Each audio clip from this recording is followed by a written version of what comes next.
acompañarnos en la presentación del último título de la colección Ala de Tigre, publicado por la UNAM, Sol Negro, de Nicté Tocsky. La verdad es que estoy muy contenta de moderar esta presentación y compartir mesa con Mariana del Vergel, quien es ensayista y poeta, ha sido becaria de la Fundación para las Letras Mexicanas, del PECDA, joven creadora, y también no quería no mencionar su trabajo como editora con la antología Dicéntricas, muestra de poesía joven mexicana, porque precisamente ahí está antologada Nicté. La verdad es que estoy súper contenta de tener aquí a Nicté y de poder reunirnos a platicar sobre Sol Negro.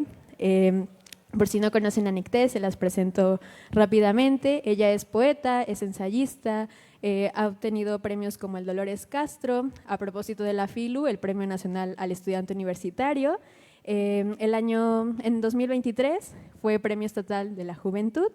Y bueno, la verdad es que llevo leyendo a Nicté un buen rato, entonces para mí fue muy fortuito que pudiéramos tener ahora una nueva publicación de su parte.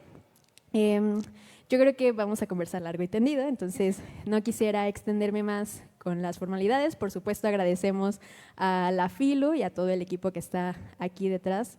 Y yo quería comenzar, para que podamos abrir la mesa, hablando sobre que cuando leí Sol Negro recordé uno de tus poemas en donde hablas sobre las guayas, porque precisamente tienes un verso en el que dices: el sur brilla en nuestro vocabulario. Y creo que es inevitable pensar al momento de leer Sol Negro en ese retorno a la casa de la infancia y también a la importancia de las abuelas, pero es como una abuela muy particular porque es una abuela muy veracruzana, que fue lo primero que le dije a Nicté cuando terminé de leer el libro. Entonces, a lo mejor y podemos comenzar por ahí. ¿Y yo converso ahora? Bueno, estoy muy contenta de estar aquí platicando con ustedes, Nick, es un honor leer tu libro, conocer también un proceso previo, un poquito antes de imprenta y también saber que ha mutado y que ves la poesía también como un ensayo, eso me encanta. No sé, es que preparé yo un texto muy breve, entonces no sé si a lo mejor también se liga con las hayas, así que… Bueno, usualmente no me gusta leer en las presentaciones porque me parece un poco más acartonado y bueno, nunca se tiene como esta viveza de platicar acá, ¿no? Pero siento que no puedo hacer otra cosa con tu libro, Nick, más que pues eso, como un texto. Dicen que todo eclipse de sol es hermoso y según irrepetible. Implica la necesidad de observar en una determinada ubicación, día y horario, porque viene del griego eclipses, que significa desaparición o abandono. En la tele recomiendan no mirar directamente. Como este fenómeno celeste, hay hechos intempestivos que pueden ignorarse, aunque los eclipses son más comunes de lo que se cree. Si en esa fecha y hora pusiéramos un pie del otro lado del mundo, la luna no estaría allí. Tampoco la voz que narrase el eclipse. La oscuridad solo se puede contar cuando se sale de ella. Pero esta no es otra historia sobre cómo ignoramos lo que nos deja perplejas, no es un relato de abandono. Esta es la historia de los hechos puestos al servicio del lenguaje, cuando algo insólito está a punto de ser. El poemario Sol Negro de Nicté Tocsky tiene 7 ópticas que se mueven según los principios de la vida, es decir, según el deseo aconteciendo. Circa diem, casa, árbol, persona, mudanza, centro de la imagen, del verbo estar, melancolía 1 y Sol Negro. Sin imponer un punto de arranque, el libro comienza por la voz de la autora a punto de suceder, el origen. Una vida que nace cuando una mañana se oscurece, cuando el sol, ese Dios que todo lo ve y lo sabe, se ve atravesado, o mejor dicho, intervenido por otro cuerpo que lo orbita. Foco negro, el cloruro de plata al instante del clic. Manuel Álvarez Bravo cuenta que Girolamo Fabrizi descubrió que dicha sustancia copiaba imágenes al exponerse a la luz. Llamó a este compuesto fotosensible luna córnea. una fuerza creadora y dirigente intervenida por otra fuerza parecida a la llamada noche originaria. ¿Qué ocurre? Me gusta que se escuche como un paso de gato, quién sabe de dónde. Un pasote de gato. ¿Qué ocurre cuando un cuerpo se interpone, o mejor dicho, es intervenido por otro? La poeta dice: las que han pasado por esto saben a lo que me refiero, ser un cuerpo abierto a la espera del lenguaje. Su evocativo tiende la mano a lo común, en el sentido en que Silvia Federici lo entiende, a las relaciones en las que se habilita la autodeterminación en compañía, no la determinación ajena, una forma de concebir y entretejer lo comunitario. Ayer tú, después Marina, después Marcela, después todas y cada una de nosotras y nuestras hijas y sus primas y sus amigas y las amigas de las amigas, las Lucrecias, no las del relato de los Tarquinos, de los Livios o de los Shakespeares, sino aquellas que están, las que hay que poner al centro de la imagen. Nicté nos invita a entrar a este sitio, una exposición artística, una sala con luces doradas y marinas. Y me encanta que estemos en la Galería P porque estamos rodeadas un poco de eso también. Al centro, Lucrecia sujetando la cuerda de una cortina, como si estuviera a punto de bajar el telón. Lucrecia a punto de irse de su propio acto. De su costado parece brotar un crisantemo, como la Venus de Milo, todo está en el costado. Lucrecia, la interferida, que significa el ente con el que te miras a ti misma y que podría entenderse como estar frente a ti misma paralizada a través del tiempo. Pienso en esa imagen que solo nosotras seguimos viendo y de la que nunca hemos hablado. Está ahí, en el silencio, deslumbrante. Lo usual es que la mayoría de las veces las mujeres no la reconozcamos, no reconozcamos que somos víctimas de agresión porque lo primero que llega antes de la posibilidad de ayuda es el juicio. Pero aquí, dentro, está esa sala marina. Los poemas nos obligan a recorrer cada rincón hasta hacer brotar el ritmo de la imagen, atender a sus ecos, a sus repeticiones, detenerse en el objeto luminoso por encima del bruñido. Dentro, las Lucrecias representan un tejido, nosotras sustantivas, las que anidan dentro del secreto, las que van hacia todo eso que existe dentro de sí mismas y dentro de otras mujeres que han pasado por algo en común. Y esa otra que vino de adentro de ella a través de un golpe, a través de un grito. Aquí estamos todas. No hay honor, ni imperio, ni patriarcado, ni sistema que nos rompa del todo. Como dialoga el ensayo especulativo Lucrecias, escrito a 5 cuerpos por Diana del Ángel, Alejandra Arévalo, Gabriela Damián, Brenda Navarro y Alejandra M. Vázquez. El testimonio tiene dentro de Sol Negro un cauce poco habitual. Hay pasajes que entran en la confesión y la denuncia por abuso sexual y por violencias implicadas con ilegitimar la experiencia de quien decide no quedarse callada. ¿Estás segura? ¿Estás completamente segura? ¿Estás total y completamente segura? Son preguntas arrojadas con el brazo de la tiranía. Pero el poemario rebasa estos registros y se inclina en el peso del deseo y la falta de este. La imaginación inaugurada, su memoria sobre el cuerpo, la curiosidad del onanismo, la vergüenza y el miedo. La inquietud de aprender a cifrar un nuevo lenguaje después de atravesar lo espectral por tantos signos de interrogación. El deseo crece extraño y azul, donde cada objeto azul podría ser un tipo de zarza ardiente o una X en un mapa demasiado difuso para ser desdoblado por completo. Recuerda un poco a la incitación de Emily Dickinson. Era jueves, el día de los objetos azules. Jueves a punto de llover. Las nubes de los jueves siempre tienen formas más alargadas. Jueves sin destino ni llegada. Jueves cuando algo está por morir, es decir, por nacer. El último día del siglo en su interior. Jueves, un día como hoy, donde deseo tiene al menos 2 focos angulares. Luego vendrían los días para enunciar los pensamientos, para las preguntas que se impregnan en la ropa, para entregar el cuerpo al filo de su propia voluntad. ¿De dónde viene ese sol negro? ¿De cuál galaxia insensata sus rayos invisibles y pesados? Julia Kristeva intercambia con Nicté un hallazgo. En tiempo de crisis, la melancolía. Es un momento ya caducado en el futuro. Se impone, se dice, construye su arqueología, produce sus representaciones y su saber. La melancolía, en el poemario, es un estado que se afianza en la duda. Opera en los límites de la pérdida afectiva, la renuncia, la fractura. Es una frontera que está a prueba, se cuestiona y se juega. Por eso es una crisis de significado. Las frases se interrumpen, se debilitan, se detienen.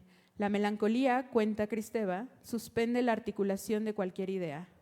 Naufraga en la nada de la asimbolía o la demasía de un caos de ideas imposibles de ordenar, donde el lenguaje no, donde el significado no, donde el símbolo y las representaciones no, el cuerpo coloca un sí.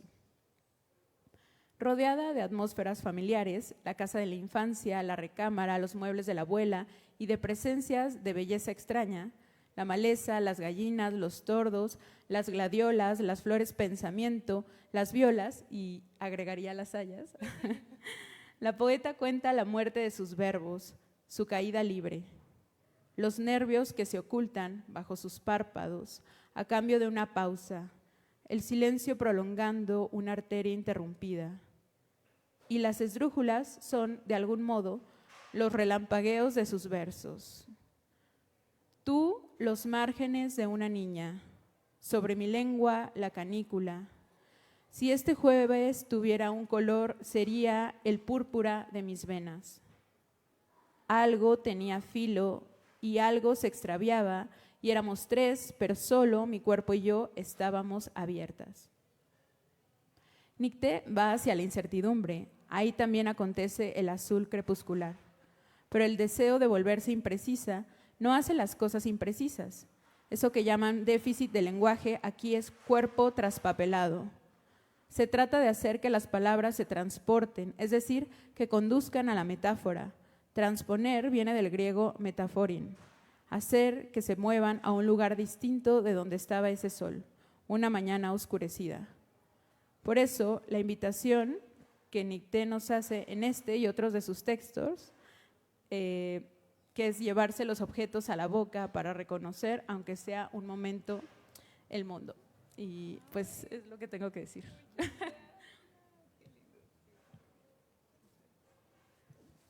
Bueno, quisieras comentar de una vez para arrancarnos al diálogo. Pues antes que nada, muchas gracias a ambas. Me importaba muchísimo que ustedes presentaran el poemario porque fueron las primerísimas lectoras, ¿no?, de Sol Negro. Y bueno, Mariana, en tu caso pues te tocó así como la crisis, ¿no? El proceso velado, ¿no? Y develado también. Y pues agradecerles también que hayan venido a esta presentación. No saben lo conmovida que estoy y lo importante que es compartirles esto, porque esta es una de las primeras presentaciones de Sol Negro aquí en Veracruz. Primero lo presenté en Ciudad de México, lo cual también me parece un gesto bastante curioso porque el libro atraviesa esos procesos, ¿no? Es un poco el abandono de Veracruz, ¿no?, para mudarme a Ciudad de México y empezar ahí una beca y un montonal de procesos y preguntas y también una nostalgia terrible por particularmente la región de las altas montañas de Veracruz, ¿no? Y posterior lo atraviesan otras dos cosas importantísimas, que es número uno, un trayecto y una exposición que hago diariamente hacia el centro de la imagen, ¿no? Y hablo como de esta exposición porque si bien la exposición que lleva este mismo título, Sol Negro, estaba ahí puesta para todos, de alguna manera me hizo sentir súper expuesta, ¿no? Cuando yo entro al museo y veo ese texto curatorial, yo entré en una crisis tremendísima, ¿no? Porque básicamente Sol Negro se trataba, o los curadores decían que era una exposición sobre historias femeninas, que para mí quién sabe qué era eso para empezar, ¿no? Y luego esta cosa de historias femeninas que eran melancólicas, ¿no? Como si una historia femenina siempre estuviera decantada a la tristeza. Y por un lado dije, pues sí, claro, ¿no? Vivimos en un país donde no hay manera de no estar triste, ¿no? Y de hecho la exposición al latinoamericano, hay un meme que dice eso, ¿no? Como si eres latinoamericano, per se estás triste, ¿no? Una cosa así. Y claro, ¿no? Como todo este trayecto me hizo pensar mucho en cómo se enmarcaba no solamente nuestras escrituras contemporáneas, ¿no? Sino también como este trabajo de archivo, ¿no? Y este trabajo poético. Y en ese entonces justo yo no podía concebir que el poema no fuera un gran ensayo, ¿no? O sea, a mí me parece que esos límites están muy vivos y eso me interesaba.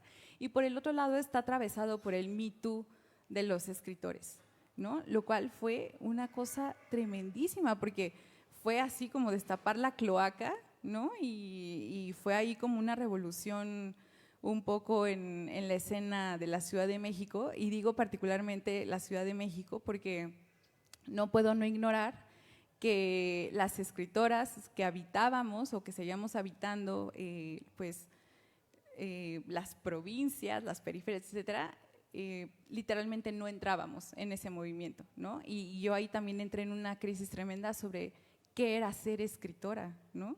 Pero no solamente ser escritora así a secas, sino ser escritora veracruzana, específicamente de Orizaba, ¿no? Y como tú con todo este bagaje familiar, etcétera, ¿no? Entonces, me encanta que digas lo de Veracruz, porque también Sol Negro es esa intervención que yo quiero hacerle a la Ciudad de México. Yo quiero intervenir Ciudad de México con Veracruz, ¿no? Y también, no sé si decir algo así como un homenaje, pero sí me interesaba develar un espacio pedagógico donde, por ejemplo, el son jarocho me enseñó a escribir poesía, ¿no? Donde también justamente la poesía me parecía un gran espacio para reparar los daños. Y esa reparación del daño como concepto a mí me tiene obsesionada completamente, ¿no? Porque cuando además se atraviesa la pandemia, ¿no? O sea, todas estas tres cosas estaban sucediendo al mismo tiempo, pues yo llego otra vez a Orizaba, ¿no? A la casa de mi infancia, y pues no te queda de otra más que mirar, ¿no? Y particularmente ahí yo decido en mi crisis de qué significa ser escritora, aislarme por completo, ¿no? O sea, como un poco renunciar al mundo literario y como a este ritmo forzado que te obliga, pues eso, el medio literario, ¿no? Y entonces yo comencé unos procesos súper gozosos, súper dolientes, también no les voy a mentir. Estuve en esa crisis de significado de la que habla Cristeva, ¿no? Pero creo que precisamente fue un proceso muy, muy vital, ¿no? Y bueno, por ahora lo dejaré hasta ahí.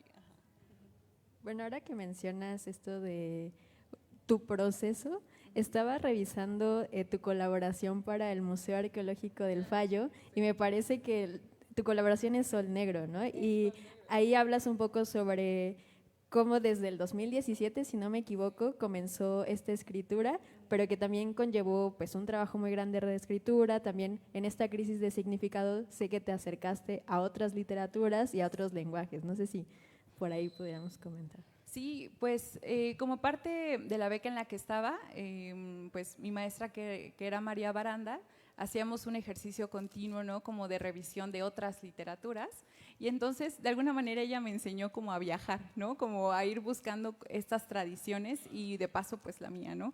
Entonces me acerqué muchísimo a poetas, por ejemplo, coreanas, las poetas japonesas, ¿no? A poetas de la India, y me parecía muy luminoso la manera en que ellas podían tratar el trauma histórico en relación con sus cuerpos y el de otras mujeres también, ¿no? Entonces, creo que esa fue una enseñanza enorme porque de pronto aquí, yo tengo la sensación de que la literatura mexicana está obsesionado con lo temático, ¿no? O sea, como que no podemos salir de esa cosa temática, ¿no? Y creo que más allá de rechazar o no una tradición, ¿no? A mí lo que me interesaba era hacer el mismo ejercicio de las poetas asiáticas, ¿no? Como no traicionar, sino jugar, ¿no? Entonces, en ese sentido, vuelvo a lo mismo, ¿no? Como en ese espacio pedagógico, pues yo solita, ¿no? Bien loquita, en mi patio, haciendo coreografías, pintando, acuarelas, ¿no? Como contemplación. También, por ejemplo, llegué a un poeta muy interesante que se llama Yoshimasu Gozo, y él decía, ¿no? Como yo puedo escuchar cómo sube el agua por el tronco de los árboles. Y a mí de pronto me pareció que esa era, o sea, si el mundo nos pedía una razón por la cual escribir poesía, pues era para eso, ¿no? O sea, para de alguna manera entender que nuestra sensibilidad, si la afinábamos a tal grado, podía ser una herramienta de lucidez gigante, ¿no? Y entonces ya no solamente estábamos reparando el daño, sino también estábamos reparando los vínculos, que ahora me parece es la única manera de, pues, eso, de comprender lo que está pasando justo ahora, ¿no? Entonces, parte de jugar con otras disciplinas fue acercarme a una escucha atenta, a prestar atención, ¿no? A mí me gusta muchísimo Simone Weil cuando ella dice, ¿no? Orar es una forma de prestar atención. Y claro, ¿no? O sea, a mí me parecía que también eso se relacionaba mucho con unas definiciones de lo que es la poesía, que les comparto, a mí me alucinan. O sea, yo siempre se las digo a mis estudiantes y es bien curioso porque Olvido García Valdés y Clara Janés, ellas en momentos bien distintos, pero coinciden en exactamente lo mismo. Ellas dicen, la poesía es este intercambio con el aire. O sea, imagínense nada más esa definición de poesía. A mí me parece la más acertada, ¿no? O sea, bajo justamente también como estas ideas de ¿para qué escribir poesía hoy? Pues porque es algo muy natural, muy orgánico, ¿no? Y por el otro lado también creo que en esos procesos llegué a esta noción de la que también de nuevo hablan Graciela Iturbide y Gloria Gerbitz.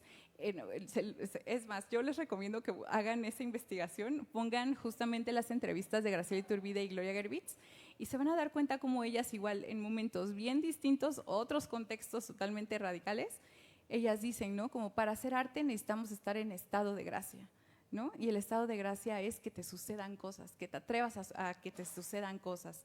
Y una maestra de fotografía en ese entonces también me dijo lo mismo, ¿no? Como, ok, estás encerrada, ¿y luego qué?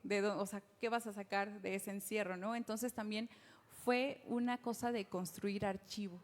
Eso me interesaba un montón, ¿no? O sea, porque, claro, todos tenemos nuestro propio archivo y lo sacamos de la tierra y excavamos, ¿no? Y como dice Walter Benjamin, pues la memoria es el medio, no es el fin. Está muy rico, ¿no? Pero de pronto también me pareció que al menos muy particularmente las historias de las abuelas veracruzanas, ¿no? Como que no estaban ahí, ¿no? Estaban así como entretejidas en otras historias y entonces a mí me pareció sumamente importante y peligroso no empezar a construir mi propio archivo también para las que vienen, ¿no? O sea, como que esa noción del archivo me interesaba muchísimo en ese entonces.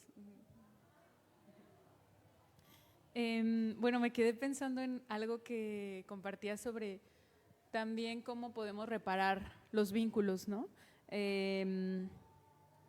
Específicamente pienso en tu escritura, en Sol Negro sí, pero también en algo que tiene que ver con tu postura, desde dónde escribes y hacia dónde quieres mirar eso con tu pluma. Y estaba pensando en reparar los vínculos con lo no humano o con lo más que humano, como para decirlo con Rebeca Tamas, ¿no? O sea, cómo a través de esos encuentros o incluso desencuentros, no sé, entramos por otra puerta hacia la poesía o hacia la metáfora, como esa unión de dos elementos aparentemente insospechados, ¿no? Pero que están ahí, que nos permiten, pues, reparar algo que se quebró, que entró en crisis, ¿no? No sé si quieras también compartirnos cómo te vinculas con eso o si ha cambiado. Sí, pues creo que tiene que ver con justo este ejercicio de ir diario al museo e intentar comunicarme un poco con los árboles o como hacer un reconocimiento del paisaje y creo que en ese trayecto me perdí, ¿no? O sea, creo que lo que le pasa a uno en Ciudad de México y por lo que uno siente que la Ciudad de México se lo come a uno así, ¿no? Esta ciudad monstruo, es porque precisamente pierdes la noción del paisaje, ¿no? Al menos, pues desde Orizaba, imagínense, pues yo diario veía las montañas y una sabe cómo localizar todo gracias también, ¿no? Como a ciertos cerros, el Cerro del Borrego, San Cristóbal, etcétera, ¿no? Pero en la Ciudad de México, o sea, ¿cómo te orientas, no? Eso, a mí eso me parece brutal, ¿no? O sea, de hecho, no recuerdo que justamente estábamos hablando con con otras poetas amigas allá y decíamos, ¿no? Como, o sea, como lo único con lo que convivimos en nuestro trayecto a Valderas son las ratas, ¿no?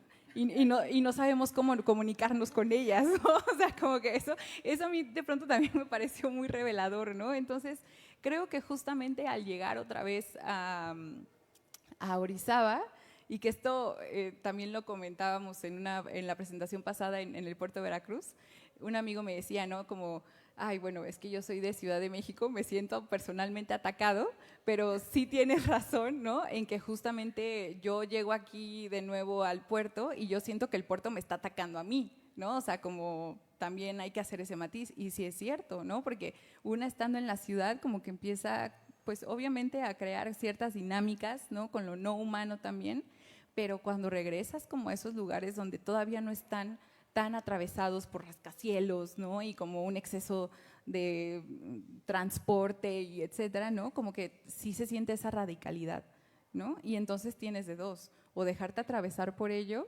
o ignorarlo completamente, pero eso a mí me parecería de una audacia que no sé, ni siquiera me la puedo imaginar, pues. Entonces, pues eso, fue como otra vez un reconocimiento, ¿no? De los calores, de los pájaros que me despertaban a las 5 de la mañana, ¿no? Aprender cuál era el canto de las palomas turcas y cuál del mirlo y cuál el de las tórtolas, ¿no? O sea, como que genuinamente sí fue una disección también, ¿no? Como algo muy entomológico en mi ser y sobre todo en mi ser escritora. Y por otro lado, también, bueno, desde mi ser maestra, yo doy clase en media superior, a mí me preocupaba mucho de pronto pensar que ese tipo de no reconocimientos tenían que ver con algo espectral, ¿no? También les comparto que justo yo vengo de una familia de mujeres muy brujiles, ¿no? O sea, mi tía abuela es curandera, ¿no? Mi otra prima es medium, entonces como que también en mi familia existen estas otras prácticas desde donde te relacionas distinto con lo no humano, ¿no?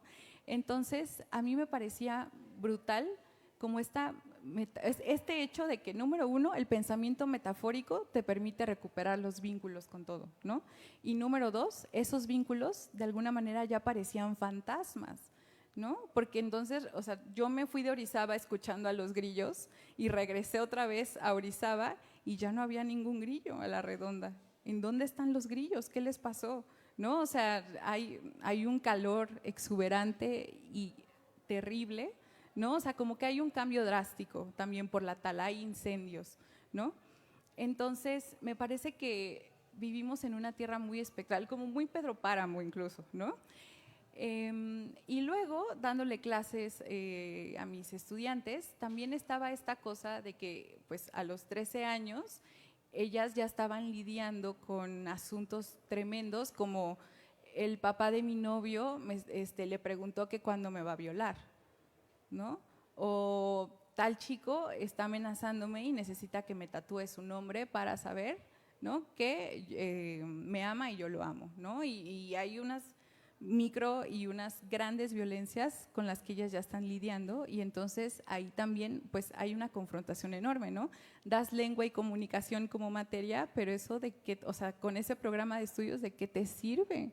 ¿No? ¿Para qué enseñas poesía cuando hay unas urgencias brutales, ¿no? Entonces, de alguna manera, a mí me interesaba pensar que desde la poesía y el lenguaje también se estaba reparando el daño, ¿no? O sea, como que de alguna manera era como un diagrama un poco, ¿no? Como, y el lenguaje era lo que atravesaba todo, y sobre todo la herramienta para atravesarlo era el pensamiento poético, ¿no? O sea, como que desde ahí es mi relación con lo no humano. Sí, que también creo que tiene un poco de relación con esta postura sobre la contemplación. Y yo pensaba que una imagen recurrente en tu poesía es la naturaleza quizás doméstica, porque pensaba que, por ejemplo, Sol Negro abre con un estar en el jardín, un estar consciente en el jardín, y luego vamos transitando hacia una especie de jardín interior, que es como cierra el libro, ¿no? Que también está muy interesante hablar sobre el ciclo que aparece en el propio libro, o los ciclos, porque es como si existieran varios tiempos a la vez, ¿no? Y también en cuanto al jardín, pues pensaba en en que la maleza también es algo que va a romper porque va a ser a la vez el origen del dolor, pero también lo que ayuda a, de alguna manera, transitarlo, ¿no? Y recordé así otro poema en el que tienes donde hay una imagen que pues se me quedó desde que la leí, que hablaba sobre estar tendida en el jardín, enredar las manos en la maleza, y es que es algo que tiene la poesía de Nicté, ¿no? Al menos yo siempre recupero como tantas imágenes sensoriales que me recuerda precisamente a Herwitz, ¿no? Como a sentir el tacto de las sábanas, el calor, el bochorno, los olores, ¿no? Como que todo este libro huele a miel, a pimienta, a los azares. Entonces, me parece como muy lindo y curioso esto del jardín. Sí, porque también nuestra idea del jardín es que todo sea muy pulcro, ¿no? O sea, como hay una limpieza brutal, ¿no? O sea, no se pueden salir las raíces, hay que cortarlas, ¿no? Hay que ir, pues, podando los árboles, etcétera. Y por suerte, por fortuna, por trauma, ¿no? De alguna manera, en mi casa se cree mucho en como en este jardín desbordado, ¿no? O sea, y que además fue plantado por mis abuelos, ¿no? O sea, sí había como una insistencia de la semilla, la jardinería, que haya muchos árboles frutales, ¿no? Todos apretados porque pues no hay mucho terreno, ¿no?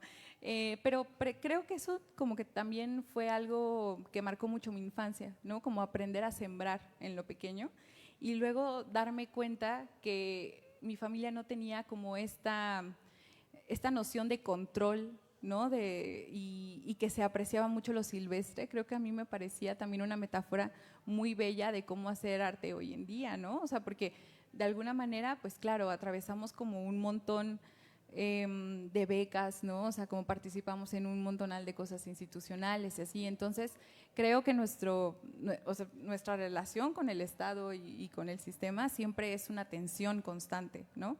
Pero entonces, ¿cómo encontramos esas fugas de Lucianas, ¿no? O sea, de las que hablan, o sea, cómo llegamos a una poesía rizomática en términos de Deleuze y Guattari. A mí eso me interesaba un montón.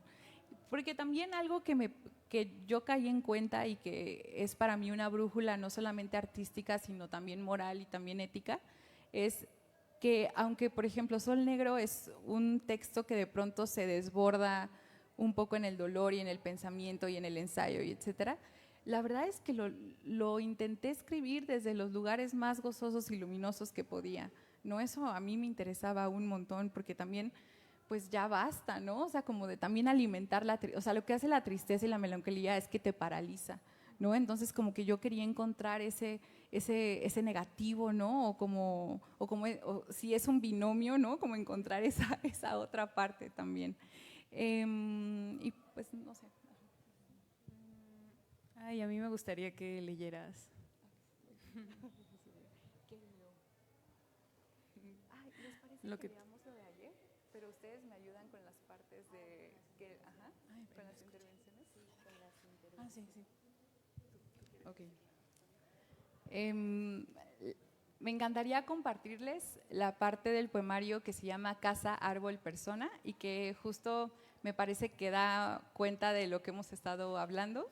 Esta es una parte coral y esta es la primera vez en la que va a ser un poco performático porque me van a ayudar a hacer como estas otras voces que le contestan al yo lírico, ¿no? Entonces, ¿están listos?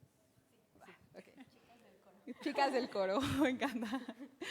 Ok, entonces, bueno, comienzo la lectura. El primer poema de esta parte dice: las que han pasado por esto saben a lo que me refiero. No volvió a su lugar. Ese día nada quedó intacto. Ahora está a la izquierda. Invertido, sus rayos miran hacia la tormenta. Lejos de lo natal, el sol está incrustado ahí. Él sonríe. ¿Cómo ocurrió? Tanto mundo y ninguna puerta. El día solo fue, punto ciego y no la fuga. A estas alturas, ¿qué es la claridad? Si la luz no alumbró lo que debía. Explícalo mejor. Lo que era fijo, mi edad de corcho, los jueves, incluso la fórmula de aceleración. Algo tenía filo y algo se extraviaba y éramos tres, pero solo mi cuerpo y yo estábamos abiertas. ¿Qué quieres decir? Conocí lo que es mi entraña, Un crisol, una vista clausurada hacia el campo y las cortinas, cerraduras eran blancas, galopaban a lo íntimo. Puedo imaginar que allá afuera estaba fresco mientras yo ardía. ¿Tienes pruebas? Lo que yo ya me recuerdo, una raíz asfixiando a otra raíz, penetra hacia la tarde. Ahora bebo 12 flores diarias, no sé distinguir mi rostro y este dolerse ornamental, ¿dónde colocarlo? ¿Dónde se vería mejor? ¿Estás segura? Lo que no deja entrar la noche es otra cosa. Cerca de mí hay un principio. Lo que aprendo del aire y su orquídea es el desarraigo. Llámale hogar. De la historia, ser el árbol. De fondo, ser la tala. ¿Estás segura? Erráticos, los tordos se caen del cielo y yo sostengo uno a uno con la mirada enmarañados. Sobre la línea de alta tensión, cuando cuento la muerte de mis verbos, su caída libre, tornasol. ¿Estás completamente segura? Mi corazón de plumas negras quiere picotearme, mi intención no vuelve a abrir sus alas, y mis abuelas dormidas, mis madres son bellas porque lo ignoran. Dentro de la casa todo es un ensueño si sabes cómo llevarte una cuchara de miel virgen a la boca. ¿Estás total y completamente segura?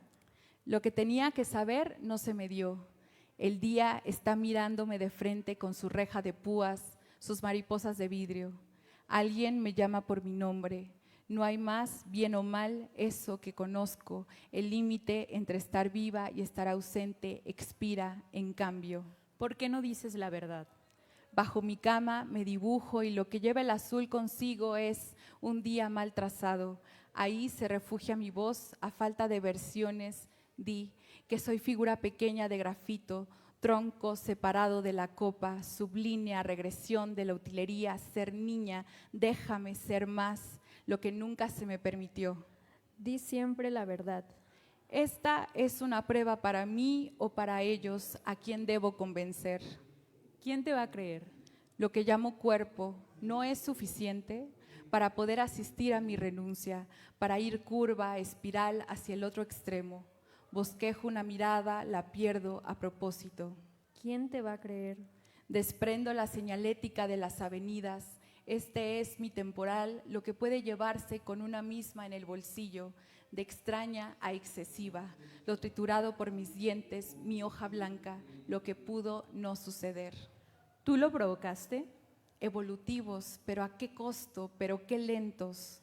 ¿Tú lo provocaste? Frente a mí siempre hay algo que se oculta a cambio de una pausa, un corazón que se hebra de documentación en tu oficina, mi delación que espera mi nombre que está despierto en las flores blancas de los tubérculos. ¿Tú lo provocaste?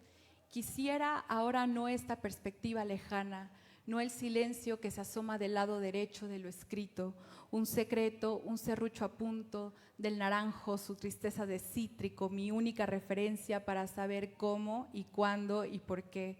En esta ciudad siempre está a punto de llover y yo solo supe quedarme quieta.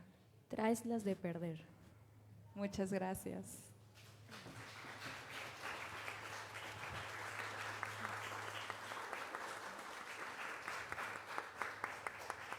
Gracias. Tenemos un espacio para preguntas o intervenciones por parte del público, así que si alguien quisiera comentar algo.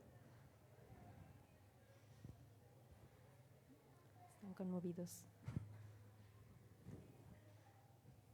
¿No? Bueno, podemos hacer como una ronda quizás de comentarios finales. La verdad es que yo pues quisiera recomendarles que saliendo de la presentación adquirieran el libro porque como ven hay distintas, no temáticas, pero como motivos que inspiran a la contemplación. Mencionábamos lo del jardín, la casa de la infancia, las abuelas, también está el dolor, está la figura de Lucrecia, que es esta imagen que desde siempre ha gritado de alguna manera por todas, está como una pregunta subyacente sobre cómo es ser mujer ahora, cuáles son las cosas que nos lastiman y un poco cómo podemos huir de ese centro o transitarlo de una manera más agradable. Entonces, bueno, ya saben, vayan a leer también la demás obra de Nicté. Mariana, ¿quisieras decir algo? Bueno, otra pregunta que tengo. ¿Cómo, hablando de tensiones, cómo te relacionas con el Eros, en tanto que hay digamos, hay como un fenómeno que atraviesa, que es justo doloroso y que sí está relacionado con la falta de deseo, usualmente,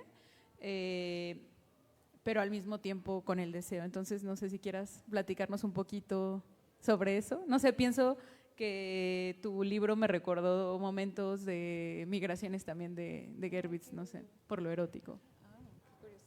Pues en parte, por un lado, me interesaba mucho hablar sobre la masturbación, ¿no? Particularmente tiene que ver con que justo yo de niña yo no encontraba como esas respuestas que de pronto pedía mi cuerpo, ¿no? Sobre todo cuando descubrí lo que era tocarme, ¿no? Así, a secas. Y por otro lado, ¿no? Como ese deseo, ese gozo está intervenido como por estas cosas de si te tocas, ¿no? Esas cosas son del diablo, te va a hacer al infierno, ¿no? Y te van a pasar así como un montonal de cosas terribles, ¿no? Si te apropias de ese deseo y de tu cuerpo, ¿no?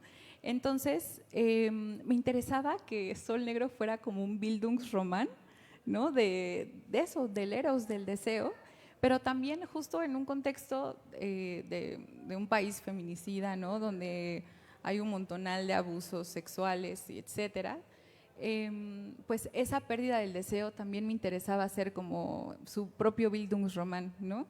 Y justamente debo decirles que por eso el final, no sé si es un final feliz, pero a mí me interesaba mucho como encontrar una especie de final que se acercara a eso, que quizá no es ni siquiera felicidad, pero sí algo así como una reapropiación de la voluntad, ¿no?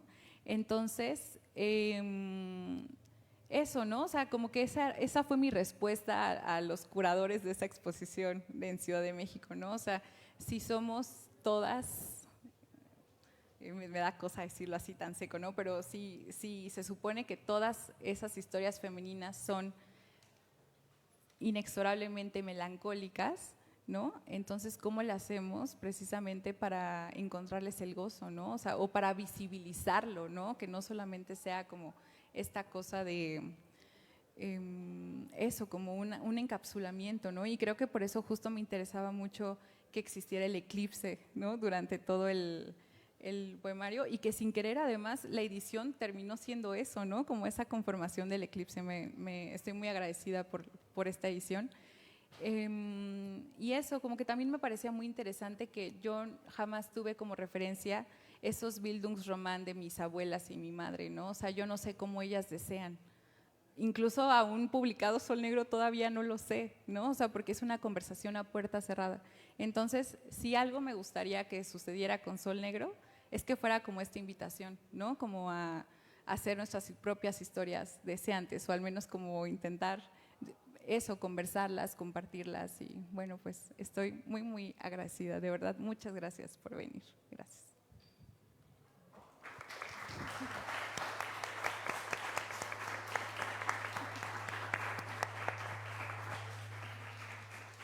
Sí, y que creo que todo esto se condensa en este verso que tienes donde dices ser un cuerpo abierto a la espera del lenguaje.